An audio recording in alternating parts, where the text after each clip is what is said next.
আসসালামু আলাইকুম বন্ধুরা, আমাদের আজকের ক্লাস হচ্ছে ফ্লোচার্ট। আমরা ধারাবাহিকভাবে তোমাদেরকে যেহেতু ফ্লোচার্ট পড়াচ্ছিলাম, আমরা ত্রিভুজের ক্ষেত্রফল নির্ণয়ের ফ্লোচার্ট এবং অ্যালগরিদম তোমাদেরকে শেখাবো। আমরা কথা না বাড়িয়ে আমরা ফ্লোচার্টটি শুরু করি। একটি ফ্লোচার্টের শুরুতে কি আঁকতে হয়? প্রোগ্রাম শুরু, স্টার্ট। এটি টার্মিনাল প্রতীকের মধ্যে বসিয়েছি। এরপরে গ্রহণ করতে হয় হচ্ছে ইনপুট।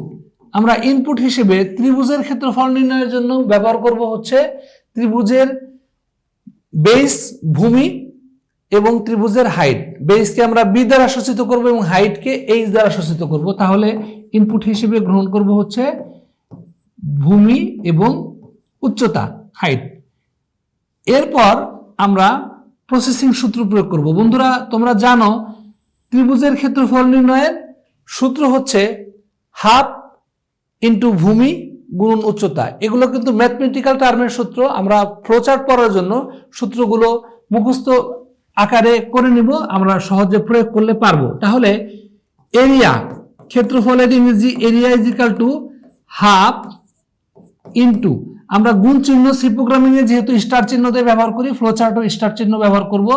ভূমি হচ্ছে বি এবং গুণন উচ্চতা হচ্ছে হাইট।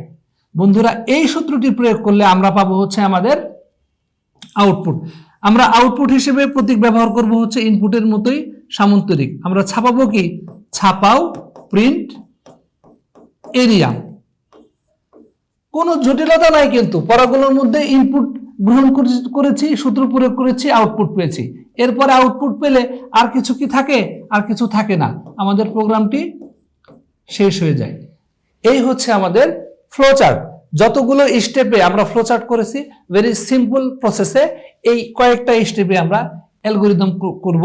গত ক্লাসে যেভাবে পড়িয়েছি, তাহলে প্রথমটা হচ্ছে স্টেপ 1। আমি বলছি আমরা ইংরেজিতে লেখার চেষ্টা করব। স্টেপ 1 হচ্ছে শুরু, স্টার্ট। স্টেপ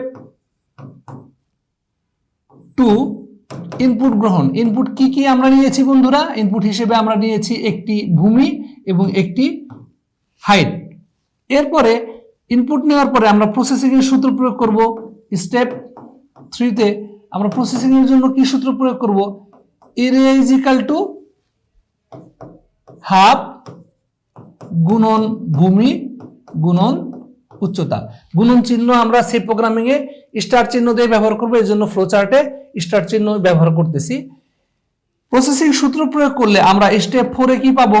স্টেপ 4 এ আমরা পাবো হচ্ছে আমাদের আউটপুট, অর্থাৎ ছাপাও প্রিন্ট ক্ষেত্রফল। ক্ষেত্রফল হচ্ছে এরিয়া। এবং প্রোগ্রামের মধ্যে আর কি কিছু রয়েছে? আর কিছু নেই। স্টেপ 5 হিসেবে আমরা ব্যবহার করব হচ্ছে প্রোগ্রাম শেষ করি, অর্থাৎ এন্ড। এই বর্ণনাগুলো তুমি যদি বাংলায় লেখো অনেক শব্দ বেশি ব্যবহার করতে হবে, কিন্তু ইংরেজিতে লিখলে খুব সহজবদ্ধভাবে আমরা খুব অল্প কথায় লিখতে পারবো। ইংরেজিটা ফ্লোচার্ট লেখার জন্য, অ্যালগরিদম লেখার জন্য সহজ। আমি আশা করি খুব সহজে তোমাদেরকে ত্রিভুজের ক্ষেত্রফলটা বোঝাতে পারলাম।